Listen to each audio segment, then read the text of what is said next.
પ્રીતિ. આ પાવન અવસર પર શ્રી સિદ્ધાચલમ ટ્રસ્ટ પરિવાર તરફથી તેમને જન્મદિવસની ખૂબ ખૂબ શુભકામનાઓ અને હાર્દિક આશીર્વાદ. પરમાત્માની કૃપાથી તેમનું જીવન સુખ, શાંતિ, સમૃદ્ધિ અને સારા સ્વાસ્થ્યથી સદાય ભરેલું રહે.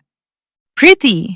તમને જન્મદિવસની ખૂબ ખૂબ શુભકામનાઓ. જો આ વિડીયો તમને પસંદ આવ્યો હોય તો જરૂરથી લાઈક કરો, શેર કરો અને તમારા પરિવારજનો તથા મિત્રો સુધી પહોંચાડો.